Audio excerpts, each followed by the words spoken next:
রহমতের নবী বলে গেছেন, যুবকেরা আমি মুহাম্মদের উপকার করেছে, বুড়ারা আমার বিরোধিতা করেছে। ও যুবক বাবা, আজকে তোমার মোহাব্বত কেন নাই নবীর প্রতি? ও আল্লাহর বান্দারা, আজকে আমিও মুসলমান, তুমিও মুসলমান, তোমার আল্লাহ আমার আল্লাহ এক, তোমার নবী আমার নবী এক, তোমার কোরআন আমার কোরআন এক, তোমার কাবা আমার কাবা এক, তোমার ধর্ম আমার ধর্ম এক। কিন্তু আজ তোমাকে এত বয়ান করা লাগে কেন? তোমাকে পাও দইরা বুঝাইতে হয় কেন? তুমি কেমন মুসলমান? আমি টুপি মাথায় না দিলে লজ্জা পাই, আর তুমি মুসলমান টুপি মাথায় দিতে লজ্জা পাও। আমি দাড়ি কাটতে লজ্জা পাই, তুমি দাড়ি রাখতে লজ্জা পাও। আমি মসজিদে না ঢুকলে লজ্জা পাই, তুমি মসজিদে ঢুকতে লজ্জা পাও। আসলে তোমার মধ্যে আল্লাহর ভয় নাই। আমার নবী রাতের বেলা নামাজে কান্না করতেছেন, সাহাবায়ে কেরাম কান্না করে কাটাইলেন। ওরে আল্লাহর বান্দা, আজকে আমরা নবীর তরিকা মানার চেষ্টায় গিয়া কই আমাদের খানা তো বন্ধ হলো না, ঘুম বন্ধ হলো না, সম্মান আমাদের কমে নাই। এত দুশ্মন চারদিকে, ইহুদি বেঈমানরা সব পাগলের মতো হয়ে আছে।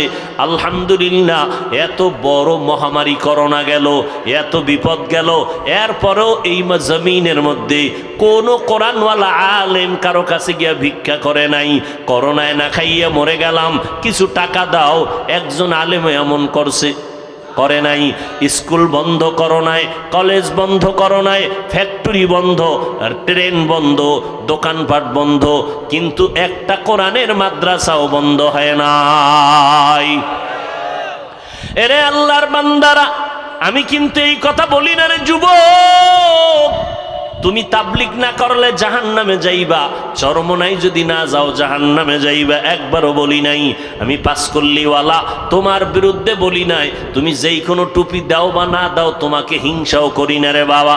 আমরা 20 রাকাত তারাবি নামাজ পড়লাম, তুমি তারাবি 8 পড়ছো না পড়ছো, তোমাকে হিংসার নজরে কিছু বলি নাই। আমি কওমি মাদ্রাসার সন্তান, আমি এ কথা বলি নাই কওমি মাদ্রাসায় না পড়লে তোমার জীবন বৃথা হয়ে যাবে। ভিন্ন কোনো প্রতিষ্ঠান, আলিয়া স্কুল কলেজের বিরুদ্ধেও বলি নাই, বরং আমি সাহস দিয়ে গেলাম, ও যুবকেরা, স্কুলে পড়ো সারিও না, কলেজে আসো পড়ো, ডাক্তার হও, ইঞ্জিনিয়ার হও। আল্লাহর কাছে দোয়া করি, তবে অনুরোধ করব বেয়াদব হইবা না। তোমার আচরণে মা বাবা যেন কষ্ট না পায়, তোমার ব্যবহারে যেন আলেম কষ্ট না পায়, তোমার আচরণে যেন মুরব্বীরা কষ্ট না পায়। ডাক্তার যদি হতে চাও, আদর্শ ডাক্তার হও। ইঞ্জিনিয়ার যদি হতে চাও, আদর্শ ইঞ্জিনিয়ার হও। প্রফেসর যদি হতে চাও, আদর্শ প্রফেসর হতে চাও হইও। তবে আদর্শ প্রফেসর হইতে গেলে, প্রফেসর তো স্কুলে পড়ে হওয়া যাবে, ডাক্তার তো স্কুল কলেজে পড়ে হওয়া যাবে। আদর্শ কেমনে পাইবা? আদর্শ পাওয়ার একমাত্র ঠিকানা হলো মায়ের মোহাব্বত আর অনুমোদন নিয়ে চলা, মায়ের দোয়া। কারণ মায়ের মাধ্যমে এই জমিনে যত সন্তান হয়েছে সব ভালো মায়ের অবদানের কারণে। দুনিয়ার লাইনেও ভালো সন্তান, মায়ের অবদান। আখেরাতের লাইনেও যত ভালো সন্তান হয়েছে মায়ের অবদানের কারণে। এজন্য মাকেও বলবো, ও আম্মা জানেরা, আপনার আদর্শটা মদিনার আদর্শের সাথে লাগায়া দেন। আপনাদের এত সম্মান, আপনারা নবীদের মায়ের মতো মা, সাহাবায়ে কেরামের মায়ের মতো মা, আপনারা আলেম হাফেজে কোরআনের মায়ের মতো মা, আপনাদের এত মর্যাদা আল্লাহ দান করেছেন।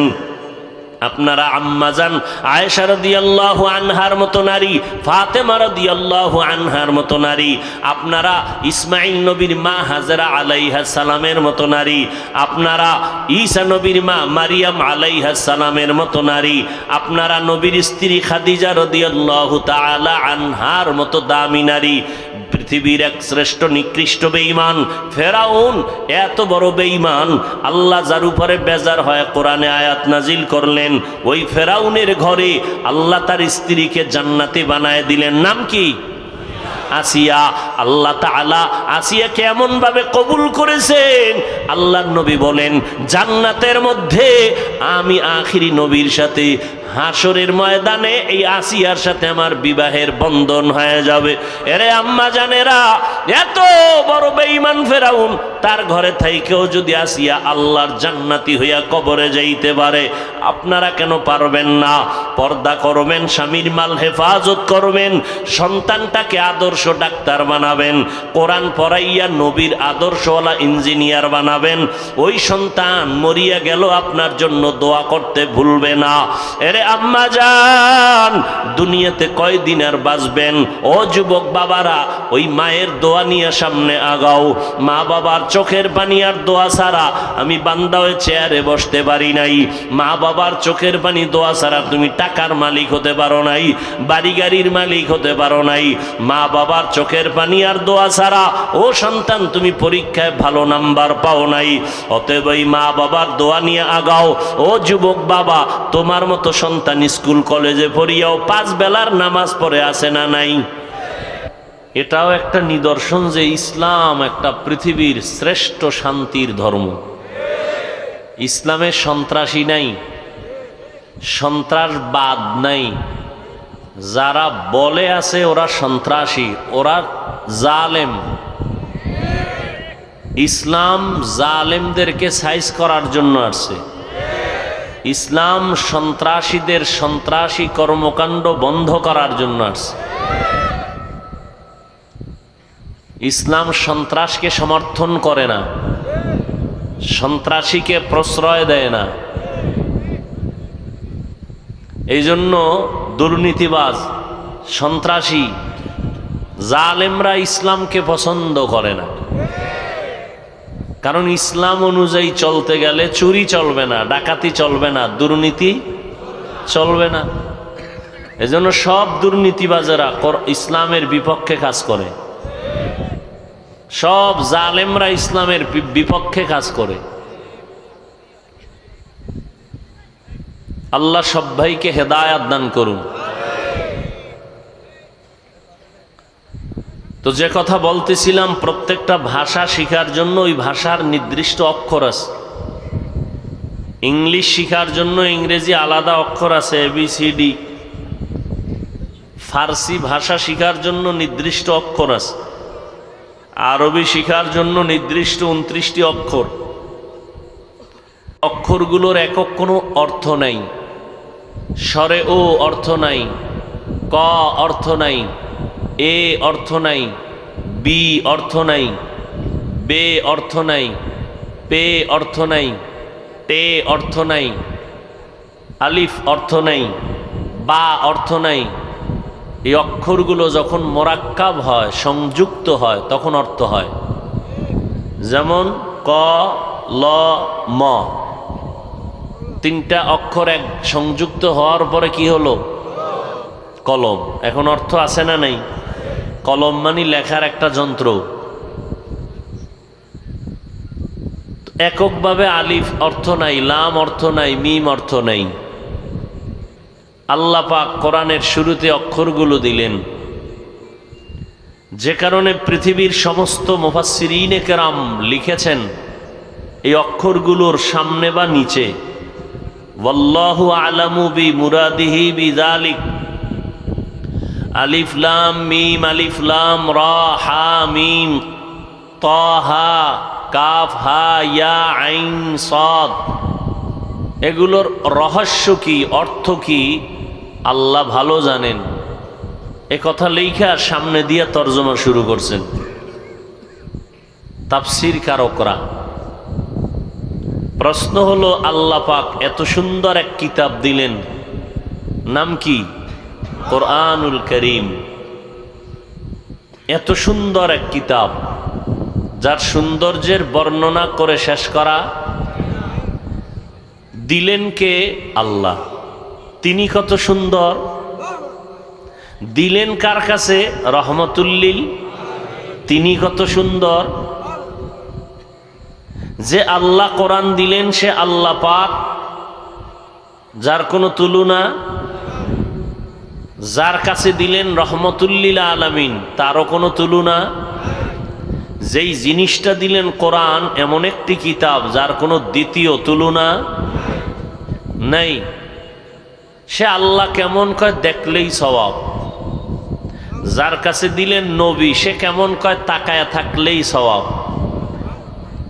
দিলেন কোরআন, এটা কেমন বলে কোরআনটা খুইলা তাকায়া থাকলেও সওয়াব। কেমন আল্লাহ যার মধ্যে মিথ্যা নাই। কার কাছে দিলেন নবীজি, কেমন নবী যার 63 বছর হায়াতে ভুলেও একটা মিথ্যা বলেন নাই। তার কাছে আল্লাহ কোরআন দিলেন, এমন কোরআন যে কোরআনে কোনো ভুল। এমন দামি কিতাব, এত সুন্দর দামি চেয়ারে বসছি, এই চেয়ারের কোনো মূল্য নাই, এই কাঠের কোনো মূল্য নাই, কিন্তু আল্লাহর দেওয়া কোরআনের সাথে যে কাঠ লেগে রেহাল হলো এর অনেক মূল্য। দামি কাপড়ের জামা বানায় পড়তেছি, এর কোনো মূল্য নাই। সামান্য নরমাল কাপড় দিয়া কোরআনের গিলাপ বানায় দিছে, কোরআনের সাথে লাগছে তো সম্মান, মহব্বত, মর্যাদা বেড়ে গেছে। অত্র অঞ্চলে বিল্ডিংয়ের অভাব নাই, একটা বিল্ডিংয়েরও ওই পরিমাণ মূল্য নাই কোরআনওয়ালা মাদ্রাসার ঘরের যেই মূল্য। ঠিক নি? পৃথিবীতে কত অনুষ্ঠান হয়, বিয়ার অনুষ্ঠান, আরো কত কত, একটা অনুষ্ঠানের মর্যাদা নাই এই অনুষ্ঠানের মর্যাদা যেই পরিমাণ। কি পরিমাণ? নবীজি বলেন, এখানে আসিয়া বসার সাথে সাথে জীবনের সব গুনাহ মাফ। নবীজি বলেন, যখন কোনো বান্দা উলামায়ে আহলে হকের মজলিসে রওনা হয় মোলাকাতের জন্য, আল্লাহ পাক প্রত্যেকের সাথে 70,000 রহমতের এক কাফেলা দিয়ে দেন। এরা এখানে আসেন আর মাগফিরাতের দোয়া করেন। কত বড় দামি মজলিস! কিসের কারণে? কোরআনের বরকত। এত সুন্দর কোরআন যেটা দেখলে সওয়াব, এত সুন্দর কোরআন যেটা ধরলে সওয়াব, এত সুন্দর কোরআন যেটার আওয়াজ কানে আসলে সওয়াব, পড়লে সওয়াব। বুঝেননি? ভুল হইলে ধরায় দিন, বিশেষ করে ওলামায়ে কেরাম। কারণ এখন ধর্ম নিয়ে ঝামেলা বেশি তো। পৃথিবীতে ধর্ম নিয়ে যত ঝামেলা বাংলাদেশে বেশি। বাংলাদেশের মধ্যে যত ঝামেলা এর মধ্যে মসজিদের ভেতরে বেশি। আগে ছিল বাইরে, এখন কি ভেতরে। এগুলো সারা রাত বললেও শেষ করা যাবে না, এত ভেজাল শুধু ধর্ম নিয়ে, ইসলাম নিয়ে। আল্লাহ, এত সুন্দর কিতাব। আল্লাহর দেওয়া আরো কিতাব ছিল, তাওরাত, জবুর, ইনজিল, সহিফায়ে নূহ, সহিফায়ে ইব্রাহিম, সহিফায়ে শীস। আল্লাহর কোরআন, এটাও আল্লাহর দেওয়া কিতাব। পৃথিবীতে কোরআন ছাড়া নির্ভেজাল একুরেটার কোনো কিতাব জমিনে নেই, সব ভেজাল। বাইবেল ভেজাল, তাওরাতে ভেজাল, জবুরে ভেজাল, ইনজিলে ভেজাল ঢুকে গেছে। তো আল্লাহ যেদিন থেকে কোরআন দিছেন ওই দিন থেকে আজ পর্যন্ত কোরআনে কোনো ভেজাল আছে কি না এই সন্দেহে বহু পণ্ডিতেরা এর ভিতরে ঘুরছে। ১৫০০ বছর পর্যন্ত কোরআনের ভিতরে ঘুরে কোনো ভুল পায় নাই, বরং নিজেরা ভুল স্বীকার করে কালেমা পড়েছে।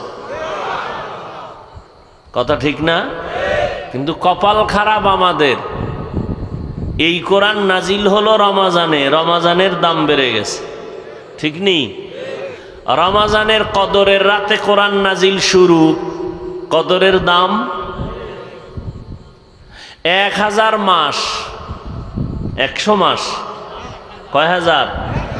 ১০০০ মাস লাগাতার ইবাদত করে যদি সওয়াব যা পায়, মুহাম্মদের উম্মতেরা কদরের রাতে তার থেকে বেশি পায়। এই ফ্যাসিলিটি পৃথিবীর আর কোন নবীর উম্মতেরা পায় নেই। কোরআন এত দামি কিতাব, আমি তেলাওয়াত করব, যা পাবো আপনি শুধু শুনবেন, তাতে তাই পাবেন। প্রশ্ন বড় জটিল, এত সুন্দর কিতাবের মধ্যে অর্থ নাই এমন অক্ষর দিলেন কেন আল্লাহ? বুঝেন নাই? আলিফ লাম মিম এগুলোর কি নাই? আমি বলতেছি, সব মুফাসসিরিনে কেরাম লেখেন ওয়াল্লাহু আলামু বিমুরাদিহি বিযালিক। আলিফ লাম মিমের কি রহস্য আল্লাহ ভালো জানেন। তাহলে কোনো তাফসীর কারকরা জানেন না? কোনো অর্থ নাই, রহস্য কি জানা নাই? তাহলে এই অক্ষরগুলো অর্থ নাই দিলেন কেন এত দামি কোরআনে? প্রশ্ন হয় না? এর অনেকগুলো জবাব, মাত্র দুই একটা জবাব আমি দিচ্ছি। আল্লাহ পাক এই অক্ষরগুলো দিয়া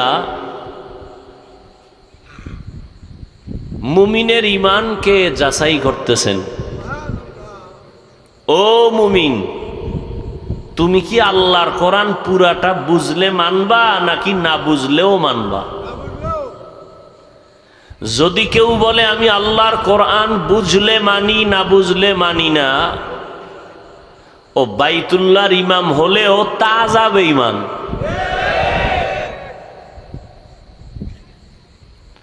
আর যদি বলে কোনো মুমিন আমি আল্লাহর কোরআন বুঝলেও মানি না বুঝলেও মানি, সে রিকশার ড্রাইভার হলেও মুমিন।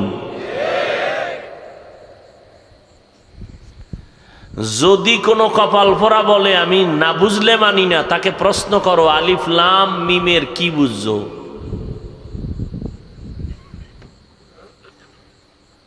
ফাবুহিতাল্লাযী কাফার, কোনো জবাব দিতে পারবে না।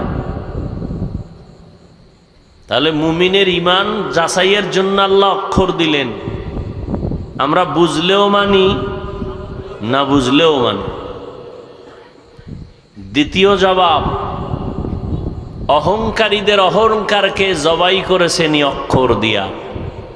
এই অহংকারী, অনেক পারি অনেক পারি, অনেক এলেমওয়ালা, আমি বড় মুফতি, বড় মুহাদ্দিস, বড় প্রিন্সিপাল, বড় ডক্টর, বড় ডাক্তার, বড় ইঞ্জিনিয়ার, বড় কলামিস্ট, বড় দার্শনিক, বড় অভিজ্ঞতা আমার, এত জানো এত জানো, এত এলেমের হেডম তোমার। তুমি কাউকেই ভালো মনে করো না, তোমারটাই বড়, তুমিই বড়। আল্লাহ কয় তুমি এত জানো এত জানো। তো আলিফ লাম মিম কোরআন শরীফের দরজার মধ্যে অক্ষরগুলো দিয়ে দিলাম, তাহলে কোরআনে ঢুকার আগেই অক্ষরের ব্যাখ্যা দিয়া ঢুকো। সেখানে গিয়েই কয় আলিফ লাম মিমের বিষয় আল্লাহ ভালো জানেন, আমি জানি না। আল্লাহ কয় এই কথা যখন কইছো মাথাটা নত করে স্বীকার কর, তোর মধ্যে এলেম যা ছিল আলিফ লাম মিমের কাছেই শেষ। এবার বাহাদুরি ছেড়ে দাও। তোমার এত এলেম, তো আলিফ লাম মিমের ব্যাখ্যা করে ঢুকো। দরজার মধ্যে অক্ষর দিয়ে দিলাম, সেখানে গিয়েই খায় আমি জানি না এ বিষয়, আল্লাহ ভালো জানেন। যখন জানি না কইছো এটা দিলে ঢুকাও, আসলেই তুমি কিছু জানো না। এটা যদি ঢুকাইয়া অন্তরে নরম হইয়া ভিতরে ঢুকো তো কিছু পাবা। আর যদি বলো না অনেক কিছু জানি, কিছুই পাবা না।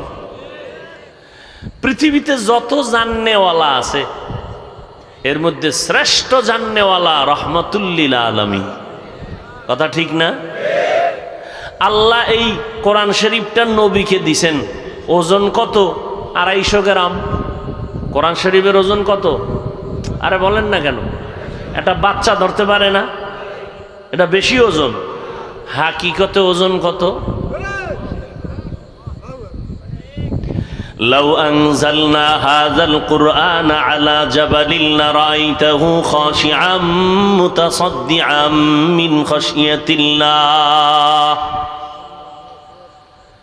ওয়া তিলকাল আমসালু নাদরিবুহা লিন্নাসি লাআল্লাহুম ইয়াতাফাক্কারুন।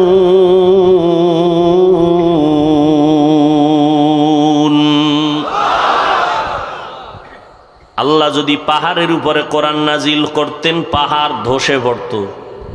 জমিনে ওজন সহ্য করতে পারে না। পাহাড় ওজন নিতে পারে না, আসমান ওজন নিতে রাজি না। আল্লাহ এই বিশাল ওজন হাকিকতের কোরআন দিলেন মানুষের কাছে। কত ওজন, কত ওজন। বয়ানের নিয়ত করছি একদিক, যাচ্ছে ভিন্ন দিক। কত ওজন কোরআনে। রহমতের নবী, হেরা পাহাড়ের গুহার মধ্যে নবী আল্লাহর ধ্যানে মগ্ন। দীর্ঘ 40 বছর পর রহমতের নবীর উপরে আল্লাহ কোরআন অবতীর্ণর সূচনা করলেন। কোরআন নাজিলের সূচনা যখন হলো, নবী তখন শিশু। হ্যাঁ, কত বয়স পার হয়ে গেল বলেন? রহমতের নবী তো সৃষ্টির শ্রেষ্ঠ, তার জ্ঞান কম? হ্যাঁ, তাহলে তার 40-এর পরে কোরআন দিলেন কেন? এক প্রশ্ন। নাম্বার 2, নবীজি 40 বছর পর্যন্ত করলেন কি? নবী কালেমার দাওয়াত দেন নাই, রোজার কথা বলেন না, নামাজের কথা বলেন না। 40-এর আগে নবী কখনো কালেমার কথা বলেন না। নবী দীর্ঘ 40টা বছর বাইতুল্লাহর দূরে হেরা পাহাড়, ওই পাহাড় বেয়ে বেয়ে উঁচু পাহাড়ে উঠিয়া ভেতরে নেমে একটা গর্ত আছে, ওখানে নবী থাকতেন 1 সপ্তাহ, 2 সপ্তাহ, 3 সপ্তাহ, মাসকে মাস আল্লাহর ধ্যানে নবী সময় কাটাতেন। কয় বছর? দীর্ঘ 40 বছরের ফাঁকে ফাঁকে ওই পাহাড়ের চূড়ায় নবী সময় কাটাচ্ছেন। বুঝেন? এই একটু আগে বলছি ধর্ম নিয়ে ঝামেলা কম না বেশি?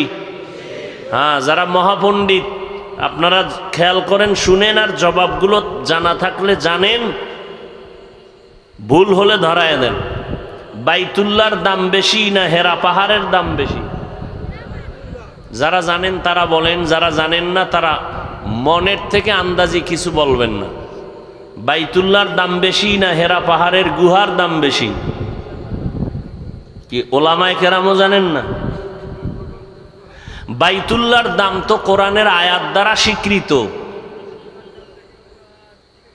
ইন্না আউওয়ালা বাইতিন উযিআ লিন-নাসি লাল্লাযী বিবাক্কাতা মুবারাকান ওয়া হুদা মুবারাকান ওয়া হুদাল লিল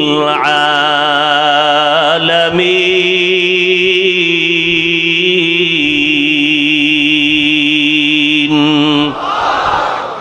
আল্লাহ বলেন, আমি জমিনটা বানাইয়া প্রথম একটা ঘর বানাইলাম, ইবাদতের ঘর, হেদায়েতের ঘর। পৃথিবী নামক গ্রহটা বানাইয়া আল্লাহ একটা ঘর বানাইলেন, কোনো প্রাণী নাই। প্রথমেই আল্লাহ বানাইলেন কি? বসবাসের না হেদায়েতের? ইবাদতের ঘর বানাইলেন মক্কা নগরীর মধ্যে, নাম বাইতুল্লাহ। এ ঘরের এত দাম, যেই ঘরটার দিকে বান্দা শুধু তাকায় থাকবে, কিছু বলবে না, শুধু তাকায় দেখবে আল্লাহর ঘর। আল্লাহ কয়, ফেরেশতা যতক্ষণ তাকায় থাকবে আমলনামায় অনবরত সওয়াব লিখতে থাকো। কত দামি ঘর! বলে বাইতুল্লাহর এরিয়ার মধ্যে একবার সেজদা দিবে, এক সেজদা 1 লক্ষ সেজদার সমান। এত দামি একটা ঘর, যেই ঘরের ছাদের উপরে প্রত্যেকটা সেকেন্ডে সেকেন্ডে আল্লাহর রহমত অবতীর্ণ হয়। এই এমন একটা সুন্দর ঘর, হাজারো খুনি আসামি যদি ওই বাইতুল্লাহর আঙ্গিনায় ঢুকে পড়ে, দুনিয়ার কোনো রাষ্ট্রপ্রধানের ক্ষমতা নাই তার উপরে চোখ গরম করে তাকাবে। বাইতুল্লাহর নিরাপত্তার এরিয়ায় ঢুকছে, কিচ্ছু বলা যাবে না, চোখ দিয়া তাকানো যাবে না, গরম ভাব দেখানো যাবে না। এই এরিয়ার বাইরে বের হলে মেরে ভর্তা বানায় দাও, কোনো দুঃখ নাই।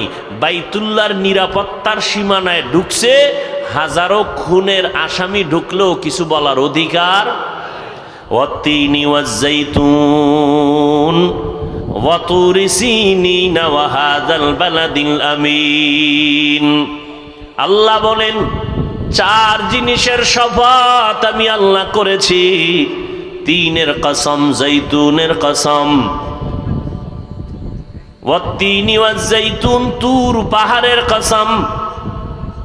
ওয়াহাদাল বালাদিল আমিন, নিরাপদ শহর মক্কা নগরীর কসম আল্লাহ করেছেন। এটা এমন নিরাপদ শহর, যেই নিরাপদ শহর বাইতুল্লাহর আঙ্গিনায় 1 রাকাত নামাজ পড়বে 1 লক্ষ রাকাত নামাজের সওয়াব পেয়ে যাবে।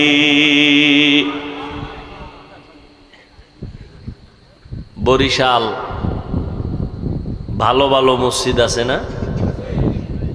অনেকে দেখতে আসে, আসে না? আসে না? এরকম দর্শন দেওয়ার মতো মসজিদ আছে কোথায় বলেন তো? গুটিয়া না? আচ্ছা, এখানে আইসা মানুষ ইবাদত করে না ছবি তুলে?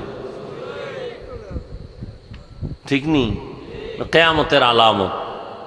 মসজিদ হবে বেশি, মসজিদ সুন্দর হবে বেশি, কিন্তু মানুষের অন্তর সুন্দর হবে না। বুঝেননি কিছু? ভালো করে বুঝেন। বেপর্দা নারীরা দেখতে আসে না? কোনো অধিকার আছে? আল্লাহর ঘর মসজিদের এরিয়ায় বেপর্দা নারী ঢুকবে কেন আর ছবি তুলবে কেন? সরকার অর্ডার দেওয়া ছাড়া আর মদিনাওয়ালার অর্ডার ছাড়া ভিন্ন কোনো কারণে ছবি উঠানো হারাম, 1000 কোটি বার হারাম, কবিরা গুনাহ। যে আপনারা মোবাইলে ছবি উঠাচ্ছেন কেন? কয় এমনি, এই বসছেন বেহেশতের বাগানে, করতেছেন কবিরা গুনার আকাম। 1000 কোটি বার হারাম। সরকার যদি বলে এই কারণে ছবি লাগবে, জায়েজ। শরীয়ত যদি বলে এই কারণে ছবি লাগবে, তুলা জায়েজ, জায়েজ। এটা বড় সওয়াবের কাজ না। হারাম না, জায়েজ। হারাম না, কিন্তু এটা উঠানো সওয়াব যে না, কোনো সওয়াব নেই। ছবি উঠানোর মধ্যে কোনো সওয়াব নাই। তবে সরকার যদি অর্ডার দেয় গুনাহ হবে না। শরীয়তের লাইনে ছবি উঠাইলে কি হবে না? গুনাহ হবে না। সওয়াব তো নাইই, কিন্তু কি হবে না? কিন্তু এই 2 কারণ ছাড়া মনের চাহিদা পূরণে এমনেই উঠানো, এটা 100% গুনাহ হবে, কবিরা গুনাহ হবে, 1000 কোটি বার গুনাহ হবে।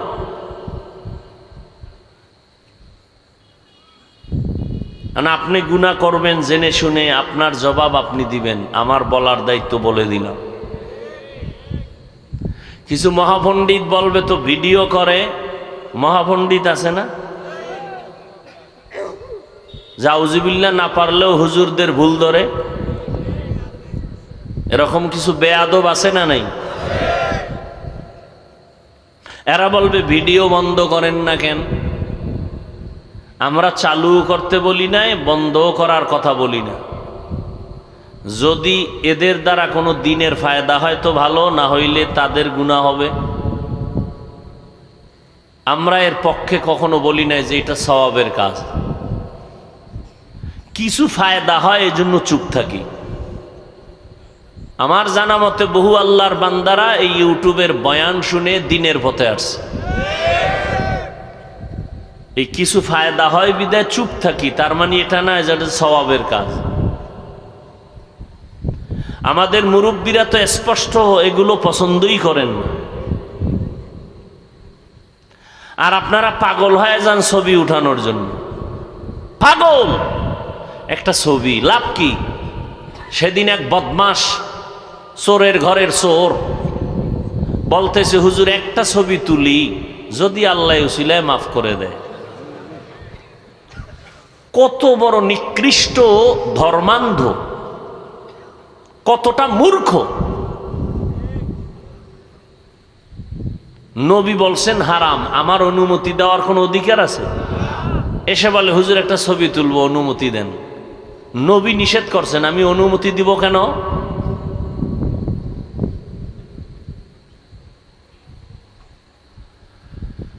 এই রোগে সবাই রোগী, এই রোগের আসামি সবাই। আল্লাহ হেদায়াত দান করুন।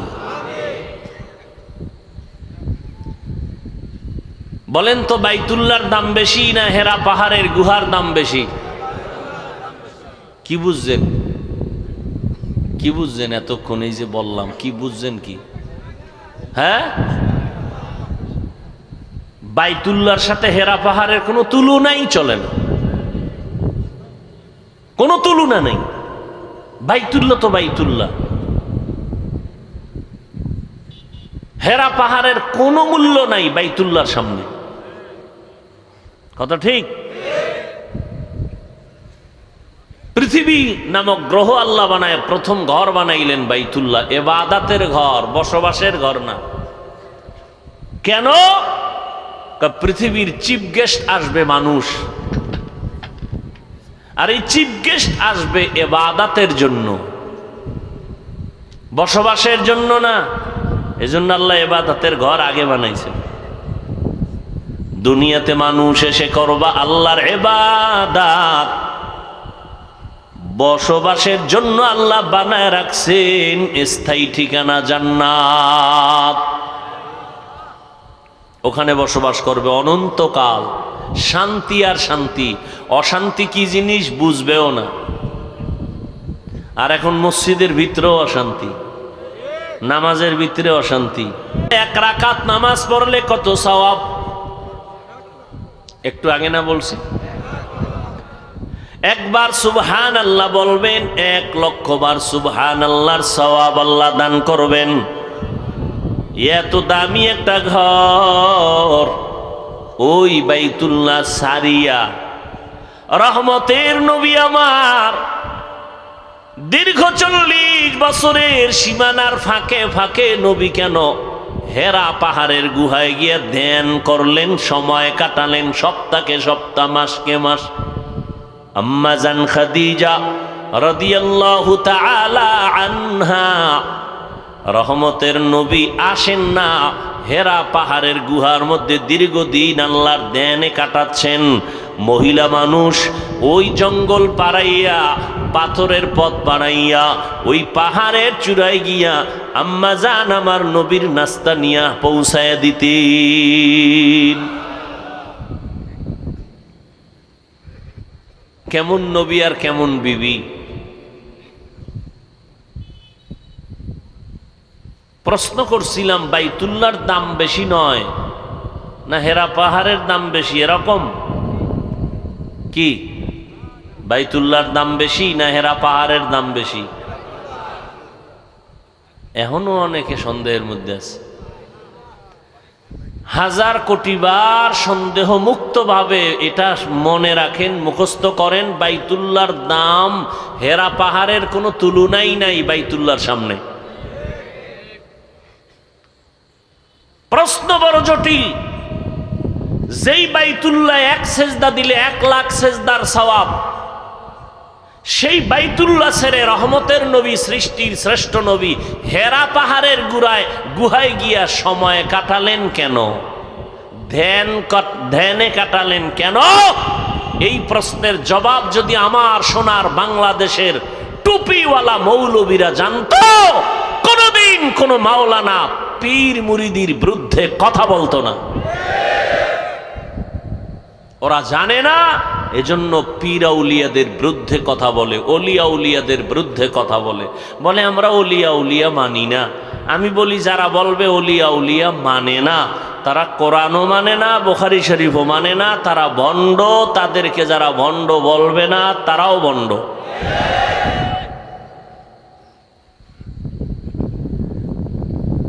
আল্লাহ! তবে পীরের নামে কিছু ভণ্ডামি চলে, এদের থেকেও সতর্ক থাকতে হবে।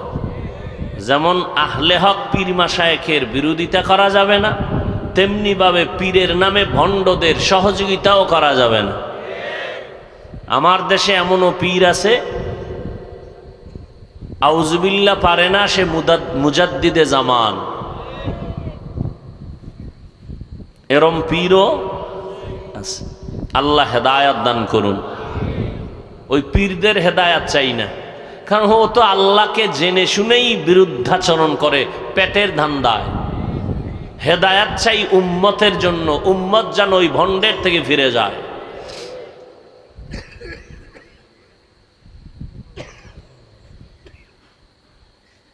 তো আল্লাহ পাক রব্বুল আলামিন এই অক্ষরগুলো দিয়া অহংকারীদের অহংকার দমন করেছেন। ওই হেরা পাহাড়ে আল্লাহ কোরআনের আয়াত নিয়ে জিব্রাইল আমিনকে পাঠালেন। মাত্র 5টা আয়াত। ইকরা বিসমি রাব্বিকাল্লাযী খালাক, খালাকাল ইনসানা মিন আলাক, ইকরা ওয়া রাব্বুকাল আকরাম, আল্লাযী আল্লামা বিল কলম, আল্লামাল ইনসানা মা লাম ইয়ালাম। কয়টা আয়াত? মাত্র 5 আয়াত নিয়ে জিব্রাইল ঢুকছেন। এই উঠেন কেন আপনারা? আমি বক্তব্য যা দেওয়ার হয়ে গেছে, এখন আমি বয়ান করব আপনাদের অন্তরের চাহিদার উপরে। চালাকি করবেন, আমিও চালাকি করব। হাত দুইটা উঠাবো, শেষ। আর হাত নিচে নামবে না, চিল্লাইলো। হাত দুইটা যদি উঠাইয়েই ফালাই, আর নিচে নামবে না, শেষ। এবছরের জন্য বিদায়। আপনার যদি দীর্ঘ টাইম বসার অভ্যাস না থাকে, খালি উঠে যাওয়ার ব্যারাম থাকে, ঢুকলেন কেন?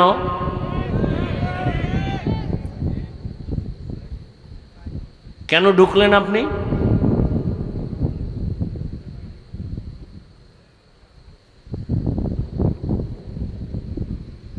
রমাজান মাসটা পাইয়াও কপাল খুলতে পারলেন না, না? বহু আশেকের রসুল এখানে আছে, রমাজান গেছি গিয়া রোজা রাখে নাই। বহু কুলাঙ্গারের বাচ্চা আছে, এরা বলছে ভাতের অভাব আছে, রোজা রাখবো কেন? আমরা কি ভাতের অভাবে রোজা রাখছি? আবার কিছু রোজাদার ছিল, এরা রোজা রাখছে ঠিক, তারাবি ভরে নাই। এরকম আশেকের রসুল আছে না নেই? আবার একদল তারাবি ভরছে ঠিক, কিন্তু পুরাটা ভরে নাই। বলে কেন ভরে নাই? ওমরে ফারুক নবীর সাহাবীর সাথে তার একটু দ্বন্দ্ব আছে। যেই বান্দার সাথে সাহাবায়ে কেরামের দূরত্ব থাকবে, আল্লাহর কসম, আল্লাহর কসম, আল্লাহর কসম, আল্লাহি বিল্লাহি তাল্লাহি, সে ভণ্ড। যারা সাহাবায়ে কেরামের বিরোধিতা করে লেখায় আর ইশারায় ইঙ্গিতে, তারা ভণ্ড। তারা জান্নাত পাইলো জাহান্নামের আগুন না জ্বলে, শাস্তি না পেয়ে জান্নাত পাবে না। ওমরে ফারুক রাদিয়াল্লাহু তাআলা আনহু জান্নাতি সাহাবাদের দ্বিতীয় স্থানে আছেন। আম্মা জান আয়েশা রাদিয়াল্লাহু আনহা বলেন, ও নবী, আপনার সাহাবাদের মধ্যে একটু বলবেন কার আমল বেশি? নবী বলেন ওমরের। বলে কেমন আমল? বলে আকাশের দিকে তাকাইয়া দেখো, নক্ষত্রগুলো গণনা করা যায়নি, কয়ে যায় না। নবীজি বলেন আকাশের নক্ষত্র যেমন অগণিত সীমাহীন, আমার ওমরের আমলটাও অগণিত সীমাহীন।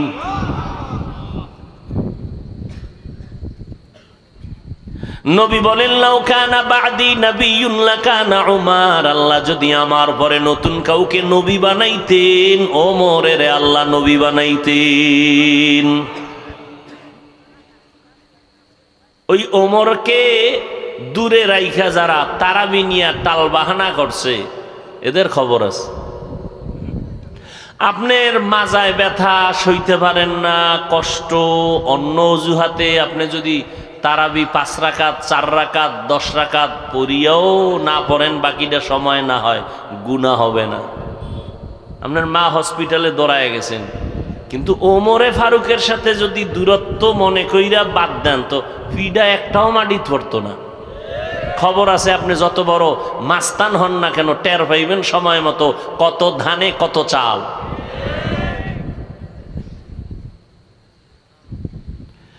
সব নবীরা আমার আল্লাহ তাআলার আশিক, সব নবী পয়গম্বর আমার আল্লাহ তাআলার আশিক, আর আল্লাহ নিজে হলেন মুহাম্মদের আশিক। ব্যবধান আছে না নাই? ঠিক তেমনি ভাবে সব সাহাবায়ে কেরাম আমার নবীর আশিক, আর আমার নবী মুহাম্মদ শুধু ওমরের আশিক। ব্যবধান আছে না নেই? শুধু ওমরের ইতিহাস নিয়ে কথা বললে অনেক। 5টা আয়াত নিয়ে নবীর কাছে আসছেন জিব্রাইল, হেরা পাহাড়ে কেউ নাই, নবী একা। নবী দাঁড়ালেন, জিব্রাইলের সিনার সাথে নবীর সিনা লাগায় হালকা চাপ দিলেন। জিব্রাইল বললেন ইকরা, নবী বলেন মা আনা বিকারিন, আমি পড়তে জানি না। জিব্রাইল আমার আবার চাপ দিলেন ইকরা, নবী বলেন মা আনা বিকারিন, আমি পড়তে জানি না। তৃতীয়বারে খুব জোরে চাপ দিলেন, আর ওই 5 আয়াত শুনাইলেন। এই চাপে নবী কি আয়াত পড়বে? পারি না বলারও কায়দা নাই, পারিও বলে নাই। নবীর উঠছে জ্বর ডিগ্রির উপর, এমন জ্বর। নবী দ্রুত পাহাড় থেকে নেমে ঘরে চলে গেলেন। আম্মাজান খাদিজাকে বললেন জাম্মিলুনি জাম্মিলুনি, ও খাদিজা আমাকে কম্বল দিয়ে আবৃত করে নাও, আমার শরীরে জ্বর। এই কাহিনী হেরা পাহাড়ের গুহায় ঘটে গেল। 5 আয়াতের ওজনের ধাক্কা বুঝেননি? কোরআনের ওজন কত? মাত্র 5টা আয়াত। নবীর কাছে আসছে জিব্রাইল, আর 3 বছরে জিব্রাইল আয়াত নিয়ে আসে না। নবী অসুস্থ, 3 বছর পরে নতুন করে আবার কোরআনের আয়াত নিয়ে আসছেন। ইয়া আইয়ুহাল মুদ্দাসসির কুম ফাআনজির ওয়া রাব্বাকা ফাকাব্বির ওয়া সিয়াবাকা ফাতাহহির। এই মিয়া, কোরআনের ওজন ঘুমায় ঘুমায় কি? আমিও ঘুমাই। মরাডারে মারো কেন, কয় লড়ে কেন?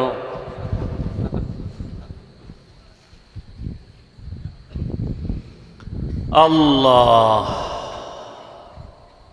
কোরআনের ওজন কত দেখছেননি? এই ভাই, নবীর থেকে আর জ্ঞানী কেউ আছে? পৃথিবীর শ্রেষ্ঠ জ্ঞানী নবী, পৃথিবীর শ্রেষ্ঠ মুফাসসির নবী, পৃথিবীর শ্রেষ্ঠ দার্শনিক আমার নবী, পৃথিবীর শ্রেষ্ঠ বৈজ্ঞানিক আমার নবী, পৃথিবীর শ্রেষ্ঠ জ্ঞানী আমার নবী, বড় পীর আমার নবী, বড় মুফতি আমার। সেই নবীর কত জ্ঞান! যেই নবীকে আল্লাহ কুদরতের অপারেশন করছেন 4 বার। কয়বার? 4 বার আল্লাহ কুদরতের অপারেশন করেছেন। নবী বলেন জিব্রাইল বাইতুল্লাহর কিনারায় আমাকে শোয়াইয়া চিৎভাবে আমার বুকটাকে চিরলেন, ভেতর থেকে কলবটাকে বের করলেন, স্বর্ণের পেয়ালায় রাখলেন, জমজমের পানি দিয়ে ধুইলেন, এরপরে আবার কলব ভেতরে রাখলেন, আবার হালকা করে চাপ দিলেন। আমার বুকটা আগের মতো হয়ে গেল, কোনো রক্ত গেল না, সেলাই লাগলো না, ব্যথাও পেলাম না। এইভাবে কুদরতের অপারেশন আল্লাহ পাক জিব্রাইলের দ্বারা করাইছেন 4 বার। ওই নবীরে প্রশ্ন ছিল 40-এর পরে কোরআন দিলেন কেন? এত বড় জ্ঞানীরে তো ঈসা নবীরে মায়ের কোলে কিতাব দিয়া দিছেন শিশুবেলায়, হ্যাঁ অল্প বয়সে দিয়া দিছেন। নবী আমার শ্রেষ্ঠ নবী, তাকে 40-এর পরে দিলেন কেন? এই জবাব আজকে দিব না। নাম্বার 2, নবীরে দিলে তো জাগাত দিয়ে দিলেই হয়, নবীরে যা কইব সব রেকর্ড হয়ে যাবে। হ্যাঁ, নবী জিব্বা লড়ায়, খুব নাড়াইতেছে, মুখস্থ হয় না কোরআন শরীফ। জিব্রাইল শুনায় আর নবী জিব্বা নাড়ায়। আল্লাহ কি কয়? না না না, লা তুহাররিক বিহি লিসানাকা লিতাজালা বি, ইন্না আলাইনা জামাআহু ওয়া কুরআনা। ও নবী আমার, জিব্বা নাড়াইয়া আপনি কষ্ট করবেন না, আমি আল্লাহ কুদরতি ভাবে আপনার সিনার মধ্যে কোরআনটা জমা করে দিব।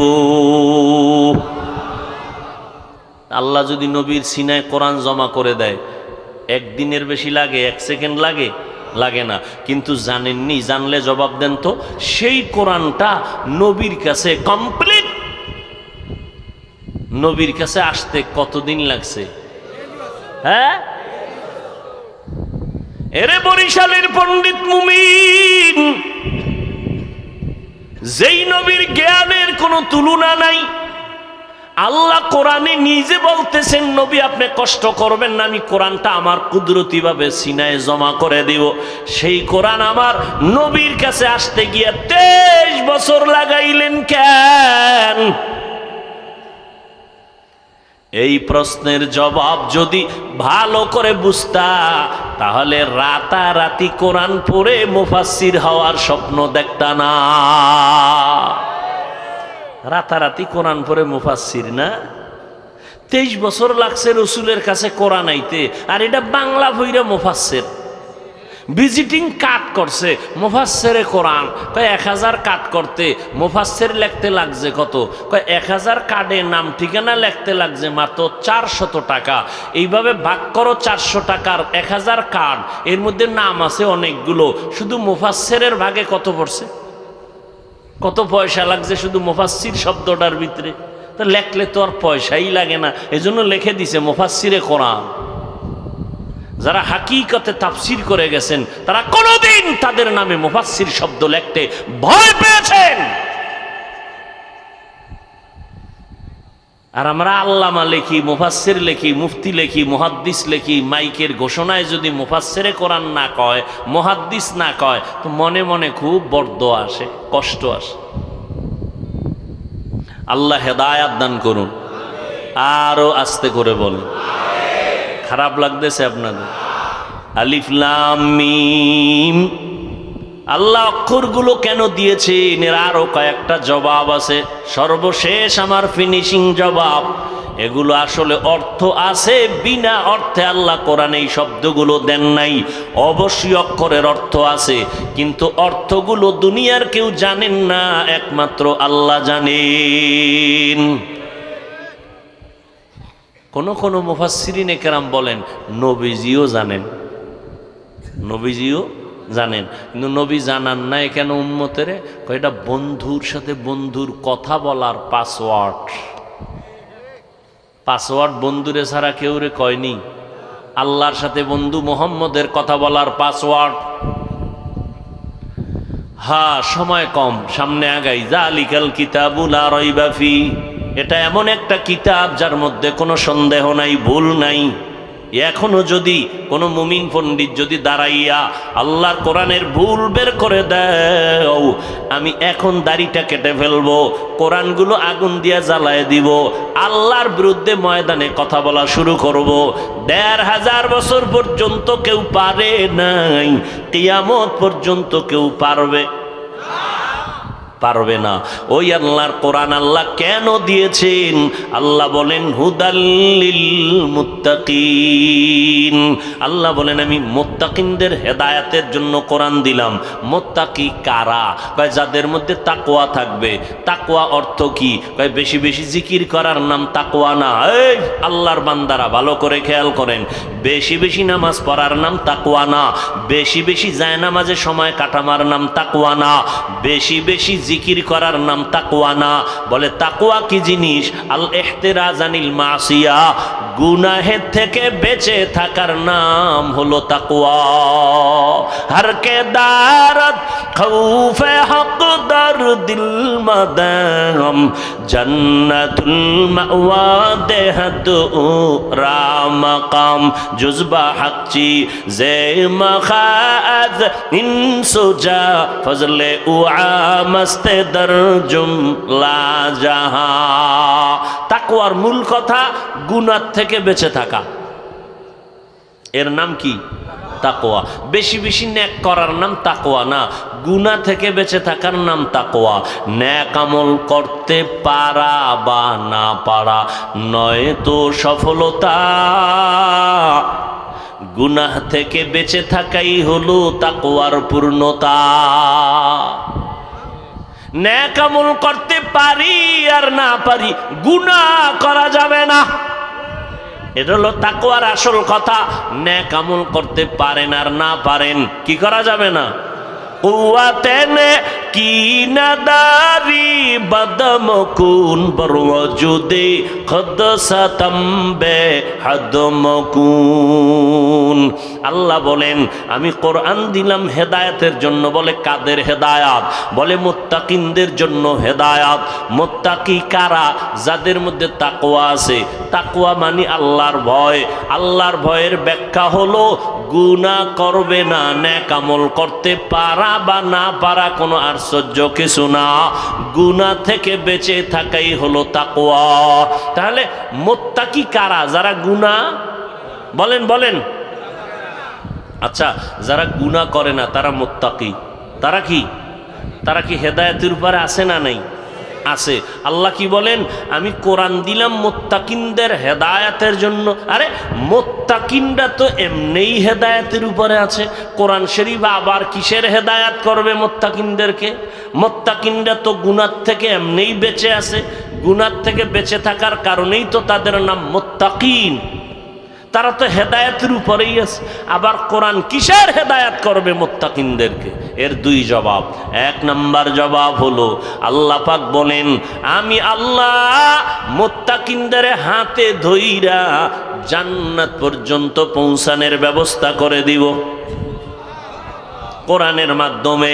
নাম্বার দুই, বান্দার গুনাহমুক্ত জীবনেও যদি চলে, কিন্তু ভয় থেকে খালি না। ভয় লাগে, ভয় লাগে কখন জানি লাইনচ্যুত হইয়া যায়। হতে পারে না? পারে না?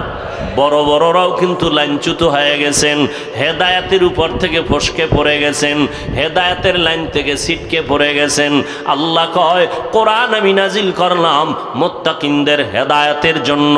অর্থাৎ যারা কোরআনটারে আঁকড়াইয়া ধরবে, আমি আল্লাহ তাকওয়া মুত্তাকিনদের জন্য হেদায়েতের উপরে চলাটার ইস্তেকামাতের মাকাম দান করব। তারা পড়ে যাওয়ার ভয় থাকবে না যদি কোরআন ধরে রাখে, কোরআনের হেদায়াতকে মেনে চলে। হুদাল্লিল মুত্তাকিন। এখন আল্লাহর ভয় যাদের মধ্যে আছে তারা গুনাহ করবে না। এখানে যত মানুষ আপনারা বসছেন সবার মধ্যে তাকওয়া আছে। আমি যদি একজন একজন বলি সবাই বলবে আমাদের ভেতরে আল্লাহর ভয় আছে।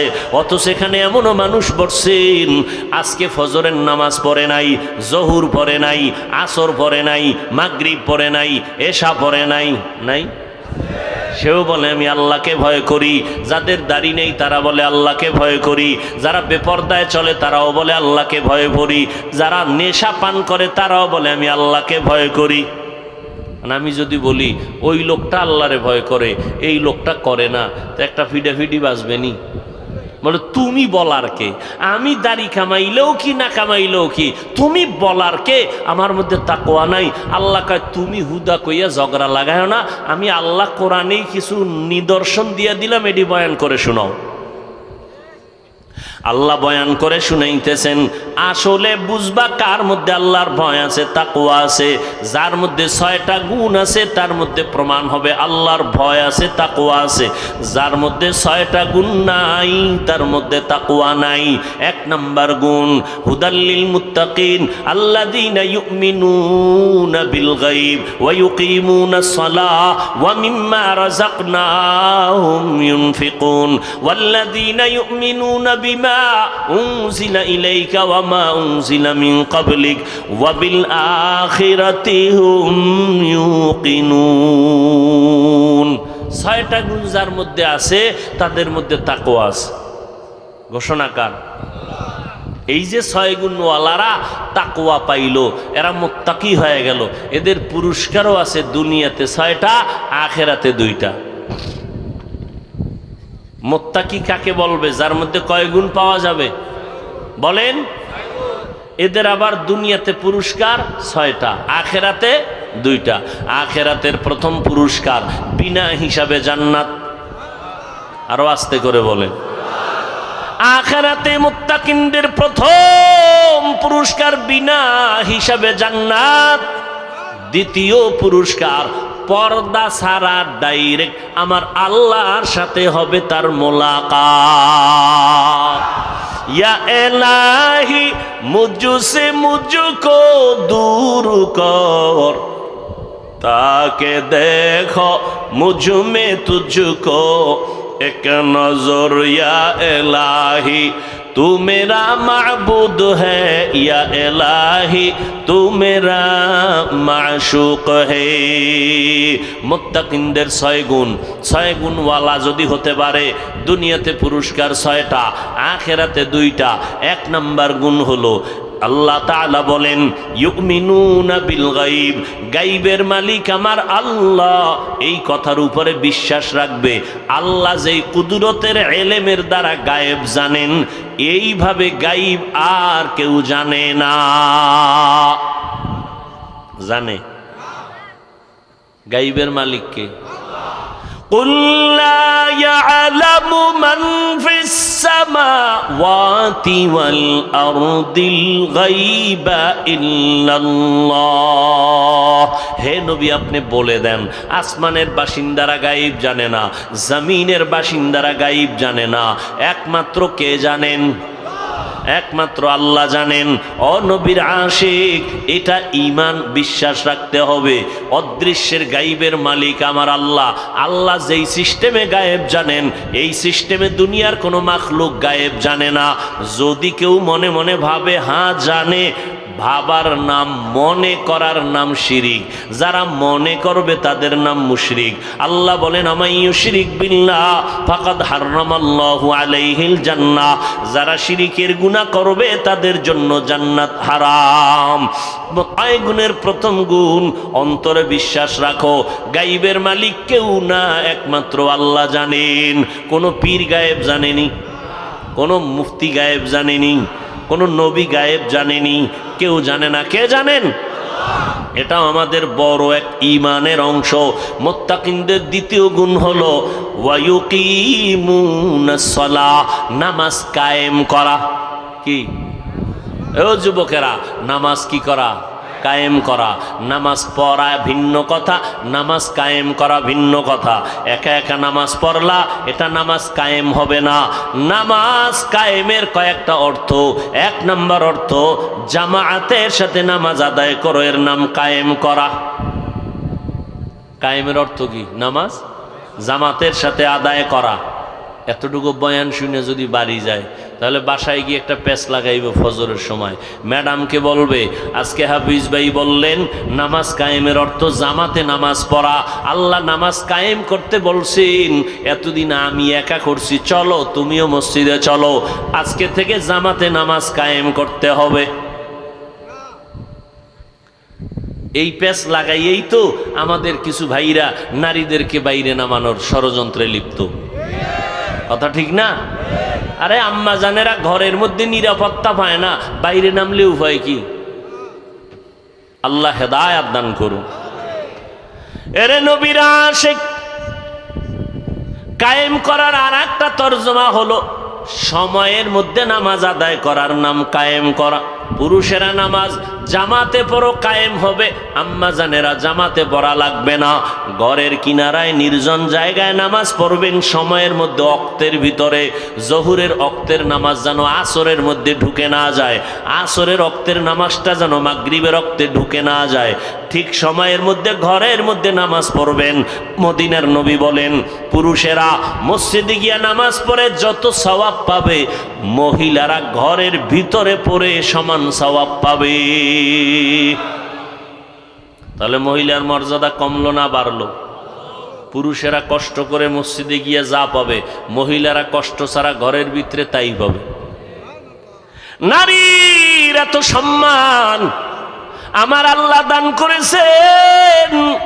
ও এলাকার মা বোনেরা, ও যুবক, 5 বেলার নামাজ কায়েম করো। নামাজ কায়েম করা 5 বেলার এটা ফরজ, এটা মূল ডিউটি, এটা আপনার আমার কর্তব্য দায়িত্ব। এটা ক্রেডিট নেওয়ার কিছু নাই, আমি 5 বেলারটা পড়ি। আল্লাহর জন্য যদি আলাদা কিছু করো, সেটা হলো নফল ইবাদত। 5 ওয়াক্ত তো এটা আমার ডিউটি করতেই হবে, না হয় বেতন বন্ধ। কিন্তু আল্লাহর জন্য যদি পড়ো সেটা আলাদা। তাহাজ্জুদ পড়ো, ইশরাক পড়ো, আউয়াবিন পড়ো। 5 ওয়াক্ত পরে বাহাদুরি করার কিছু নেই। এই জন্য সমস্ত সাহাবায়ে কেরাম সারা রাত নফল নামাজে কাটায় দিয়েছেন। আমার নবী আম্মা জান আয়েশা রাদিয়াল্লাহু তাআলা আনহাকে সাহাবায়ে কেরামদের মধ্য থেকে প্রশ্ন করলেন, আম্মা জান, নবীজির জীবনের কোনো আশ্চর্য ঘটনা একটু শুনাইবেননি? আম্মা জান বলেন, নবীর এমন কি জিনিসটা আছে 63 বছরে যেটা আশ্চর্য না? নবীজির জীবনের সব আশ্চর্য, তবে একটা কথা শুনাই, শোনো। আম্মা জান বিনয়ের সাথে হৃদয় অঙ্গম করে সাহাবাদেরকে শুনাইতেছেন, একদিন নবী এশার নামাজ পড়ে আমার হুজরায় আসলেন, আসার পরে মুস্কি হাসলেন। আমার ঘরে অন্ধকার, নবী ঢুকছেন তো সূর্যের থেকে বেশি আলো হয়ে গেছে। আম্মাজান বলেন, নবী আইসা মুস্কি হেসে কয়, ও হুমায়রা। মোহব্বত করে নবী ডাকলেন, ও হুমায়রা, আজকের রাত্রের জন্য আমাকে একটু ছুটি দিবেননি? বুঝেন না কথা? আজকের রাতের জন্য একটু ছুটি দিবেননি? আম্মাজান ভাবলেন নবী ভিন্ন কোনো বিবির ঘরে যাবেন। নবী বলে, আম্মাজান বলেন, নবী আপনি বলবেন ছুটি চান, আমি বলবো না, এটা হতেই পারে না। আপনি বলছেন আমাকে লজ্জা দিবেন না দ্বিতীয়বার। আম্মাজান বলেন, সাহাবায়ে কেরাম, আমি ভাবলাম নবী মনে হয় অন্য বিবির ঘরে যাবেন, কিন্তু না, তাকাইয়া দেখি রহমতের নবী আমার হুজরার পার্শ্বে যায় নামাজে দাঁড়ায় গেলেন। গভীর রাত, নবী নামাজে দাঁড়াইয়া এবার আল্লাহর সাথে কথা বলা শুরু করলেন। আলহামদু সূরা পড়লেন, আলিফ লাম দিয়া শুরু করলেন সূরা বাকারা। নবী দীর্ঘ টাইম তেলাওয়াত করতেছেন, তেলাওয়াত করতেছেন, তেলাওয়াত করতেছেন, রুকুর খবর নাই। আম্মাজান বলেন, আমি গোপনীয়তা রক্ষা করে ঘুমের বাহানা করে সব আমি দেখলাম। নবী এত কেরাত পড়েন আর চোখের পানি ছেড়ে কাঁদতেছেন। নবীর চোখের পানি পড়ে বুক ভিজে যায়, নবীজির দাড়ি মোবারক ভিজে গেল। নবী রুকু করেন না, দাঁড়াইয়া সূরা বাকারা শেষ, এরপরের সূরাটা শুরু করলেন, এটাও শেষ, এরপরে আর একটা সূরা শুরু করলেন। মোহাব্বত, বান্দা যখন কোরআন তেলাওয়াত করে আল্লাহর মোহাব্বত গভীর করার জন্য মাধ্যম হলো দুইটা, একটা হলো কোরআন তেলাওয়াত আর একটা হলো নামাজ। নবী নামাজে দাঁড়াইয়া কোরআন তেলাওয়াতে সময় কাটাচ্ছেন। প্রথম রাকাতে দাঁড়ানো, রুকুর খবর নাই, অঝোর ধারায় কান্নার আওয়াজ। আম্মাজান বলেন, নবীর কান্না বুক ভেসে যায়, দাড়ি মোবারক থেকে টপ টপ করে পানির ফোঁটাগুলো পড়তেছে। দীর্ঘ টাইম, সীমাহীন টাইম নবী দাঁড়াইয়া কোরআন তেলাওয়াত করার পরে মাত্র রুকুতে চলে গেলেন। রুকুতে যাইয়া নবী আর মাথা উঁচু করেন না, রুকুর মধ্যেও কান্নার আওয়াজ। দীর্ঘ টাইম নবী রুকু করার পরে মাথা উঁচু করলেন, সামি আল্লাহু লিমান হামিদা বলে দাঁড়ালেন। এরপরে নবী সেজদায় চলে গেলেন। মাত্র প্রথম রাকাতের প্রথম সেজদায় নবী চলে গেলেন, দ্বিতীয় সেজদা নবী এখনো দেন নাই। সেজদায় গিয়া এত কান্না, এত কান্না, মনে হয় নবী জীবনে এত কান্না কখনো করেন নাই। নবী এতটাই কান্নায় এতটাই দুর্বল হয়ে গেলেন, কান্না করতে করতে দ্বিতীয় সেজদাটাও করলেন না। এমন সময় পেছন দিক থেকে আওয়াজ, বেলালের কণ্ঠে আওয়াজ আসতেছে, নবী ফজরের টাইম কাছাকাছি, প্রস্তুত হইছেন নি? মাত্র প্রথম রাকাতের প্রথম সিজদা, দ্বিতীয় সিজদাও এখনো নবী করেন নাই। বেলাল এসে বলতেছেন, নবী তৈয়ার হয়ে যান, ফজরের আজান হবে কিছুক্ষণের মধ্যে।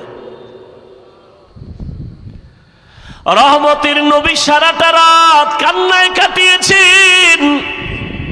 ও যুবক, রহমতের নবী বলে গেছেন, যুবকেরা আমি মুহাম্মদের উপকার করেছে, বুড়ারা আমার বিরোধিতা করেছে।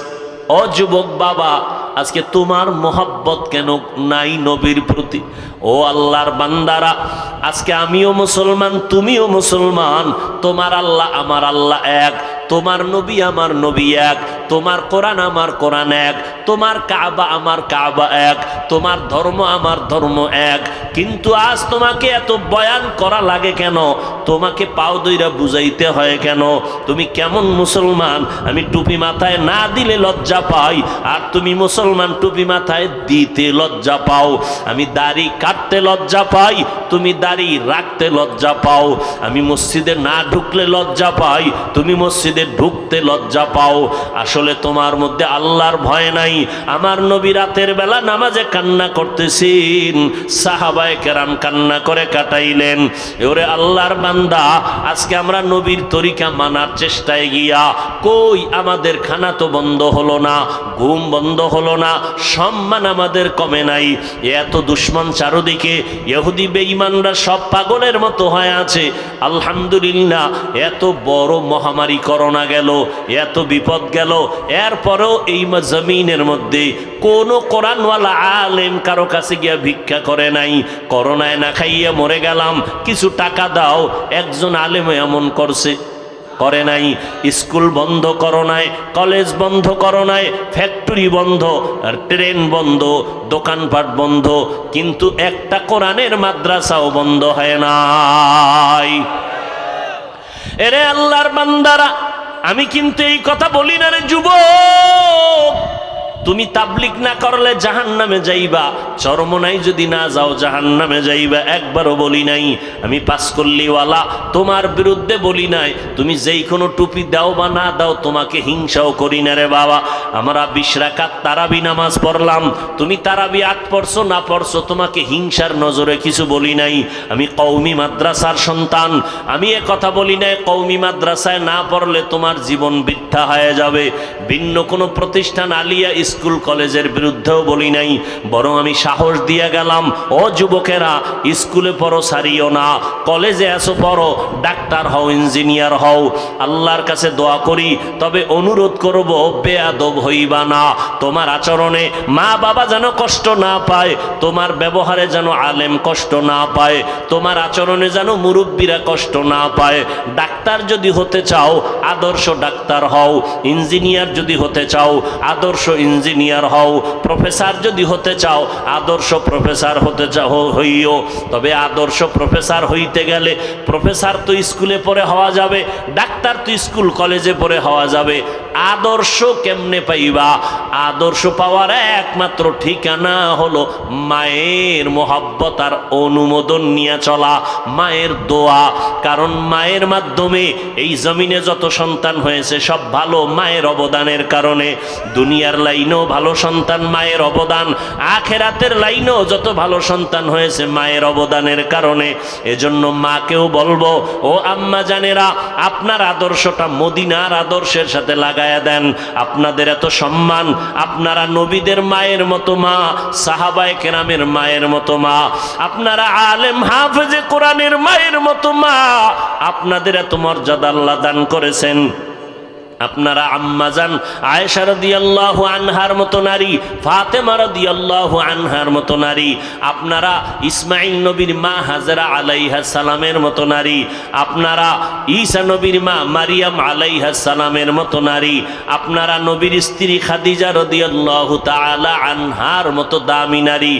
পৃথিবীর এক শ্রেষ্ঠ নিকৃষ্ট বেঈমান ফেরাউন, এত বড় বেঈমান, আল্লাহ যার উপরে বেজার হয় কোরআনে আয়াত নাজিল করলেন। ওই ফেরাউনের ঘরে আল্লাহ তার স্ত্রীকে জান্নাতি বানায় দিলেন। নাম কি? আসিয়া। আল্লাহ তাআলা আসিয়াকে এমন ভাবে কবুল করেছেন, আল্লাহর নবী বলেন, জান্নাতের মধ্যে আমি আখিরি নবীর সাথে হাসরের ময়দানে এই আসিয়ার সাথে আমার বিবাহের বন্ধন হয়ে যাবে। এরে আম্মা জানেরা, এত বড় বেঈমান ফেরাউন, তার ঘরে থাইকেও যদি আসিয়া আল্লাহর জান্নাতি হইয়া কবরে যাইতে পারে, আপনারা কেন পারবেন না? পর্দা করবেন, স্বামীর মাল হেফাজত করবেন, সন্তানটাকে আদর্শ ডাক্তার বানাবেন, কোরআন পড়াইয়া নবীর আদর্শওয়ালা ইঞ্জিনিয়ার বানাবেন। ওই সন্তান মরিয়া গেল আপনার জন্য দোয়া করতে ভুলবে না। এরে আম্মা জান, দুনিয়াতে কয়দিন আর বাঁচবেন? ও যুবক বাবারা, ওই মায়ের দোয়া নিয়ে সামনে আগাও। মা বাবার চোখের পানি আর দোয়া ছাড়া আমি বান্দা হয়ে চেয়ারে বসতে পারি নাই। মা বাবার চোখের পানি দোয়া ছাড়া তুমি টাকার মালিক হতে পারো নাই, বাড়ি গাড়ির মালিক হতে পারো নাই। মা বাবার চোখের পানি আর দোয়া ছাড়া ও সন্তান তুমি পরীক্ষায় ভালো নাম্বার পাও নাই। অতএব এই মা বাবার দোয়া নিয়ে আগাও। ও যুবক বাবা, তোমার মতো সন্তান স্কুল কলেজে পড়িয়াও 5 বেলার নামাজ পড়ে আছে না নাই? তুমি কেন পারবা না? তোমার মতো যুবক রাস্তায় গাড়ি চালায় 1 বেলার নামাজও বাদ দেয় না, তুমি কেন পারো না? তোমার মতো যুবক নদীর মধ্যে মাছ ধরে নামাজ ছাড়ে না, তুমি কেন পারো না? তোমার মতো যুবক শ্রমিকের কাজ করে নামাজ বাদ দেয় না, তুমি কেন পারো না? ও বৃদ্ধ বাবাজিরা, আপনার মতো কত বুড়া মানুষ হাতে লাঠি নিয়া মসজিদে গিয়া 5 বেলার নামাজ পড়ে, আপনি কেন পারবেন না? ও পর্দার আড়ালের আম্মা জান, আপনার মতো কত মা এখনো পাওয়া যাবে 5 বেলার নামাজ পড়ে, স্বামীর মাল হেফাজত করে, আমানতের খেয়ানত করে না এবং কোনোদিন নামাজ ছাড়ে না, মা বাবার খেদমত করে দোয়া করে চলে, সন্তানগুলোকে আদর্শ মানুষ বানাবার মেহনত করে। আপনারা কেন পারবেন না? আজকে থেকে তওবা করে নেন, মরিয়া গেলে যাব, আর কোনোদিন আল্লাহকে বেজার করব না, মা বাবার বিরুদ্ধাচরণ করব না, ওলামায়ে কেরামের পরামর্শ নিয়া 5 বেলার নামাজ পড়ব। ও যুবক বাবারা, আল্লাহর কাছে তওবা করে নাও, মনে মনে আল্লাহকে ডাকো, হে মালিক দুনিয়ার কষ্ট সহ্য করা যায় না। ও আল্লাহর বান্দারা, আজকে আমিও যদি তোমার মতো প্যান্ট শার্ট টাই লাগায় দাড়ি কাইটা চলতাম, কেউ আমারে বাধা দিত না। এত দাড়ির বিরুদ্ধে এত কথা, টুপির বিরুদ্ধে কত বিষোদ্গার, মাদ্রাসায় পড়ার কারণে কত বাজে কথা শুনতে হয়, এরপরেও কেন দাড়ি ফালাই না, নামাজ সারি না, বেপরদায় চলি না? একমাত্র কারণ আল্লাহর কোরআন সত্য, গুনাহগারের জন্য জাহান্নাম হবে তাও সত্য, নেক আমলওয়ালার জন্য জান্নাত তাও সত্য। অতএব গুনাহ নিয়ে কবরে যাব না। ও আল্লাহর বান্দারা, তুমিও তওবা করে নাও। সূর্যের গরম দুনিয়াতে সহ্য করা যায় না, কিয়ামতের ময়দানে কেমনে সহ্য করবা? দুনিয়াতে একটা মশার কামড় সহ্য করা যায় না, গুনাহ নিয়ে কবরে গেলে জাহান্নামের আগুন, 2 পার্শ্বের মাটির চাপ কেমন করে সহ্য করবা? আজকে থেকে তওবার পাক্কা নিয়ত করো। হায়াতের মালিক আমার আল্লাহ, ইজ্জতের মালিক আমার আল্লাহ। আজকে থেকে 1 ওয়াক্ত নামাজ ছাড়বো না, বেপরদায় চলবো না, মা বাবাকে কষ্ট দিব না, উলামায়ে কেরামের পরামর্শ নিয়া নবীজির তরিকা মেনে চলবো। তওবা করার মতো যদি অন্তর তৈরি হয়, মুনাফিকি যদি অন্তরে না থাকে, খাঁটি তওবার নিয়ত যাদের অন্তরে আছে, 2টো হাত আমার আল্লাহকে দেখায়া দাও। আয় আল্লাহ, হাতগুলো কবুল করে নেন, তওবা কবুল করে নেন, তওবার উপরে মজবুত হইয়া চলার মতো তৌফিক আমাদের দান করেন, আমিন। আলহামদুলিল্লাহি রাব্বিল আলামিন। والصلاة والسلام على سيد الأنبياء والمرسلين وعلى آله وأصحابه أجمعين يا أرحم الراحمين يا أرحم الراحمين يا أرحم الراحمين رب ارحمهما كما ربياني صغيرا اللهم إنك عفو كريم تحب العفو فاعف عنا اللهم إنا نسألك رضاك والجنة ونعوذ بك من سخطك والنار اللهم إنا نعوذ بك من البرص والجنون والجذام وسيء الأسقام ও দয়ার মালিক, গুনাহের বোঝা নিয়ে আমরা আপনার দরওয়াজায় হাত উঠাইলাম। কত উলামায়ে কেরাম, কত মুরব্বী, কত হাজী সাহেব, কত ব্যবসায়ী চাকরিজীবীরা আপনার দরজায় হাজির, কত উলামায়ে কেরাম, আয় আল্লাহ, কত ব্যবসায়ী, কত যুবক, কত ছাত্র ভাই, পর্দার আড়ালের কত মা বোনেরা, আয় আল্লাহ, মেহেরবানি করে আমাদের জীবনের সব গুনাহগুলো মাফ করে দেন আল্লাহ। এ মাহফিল কবুল করে নেন।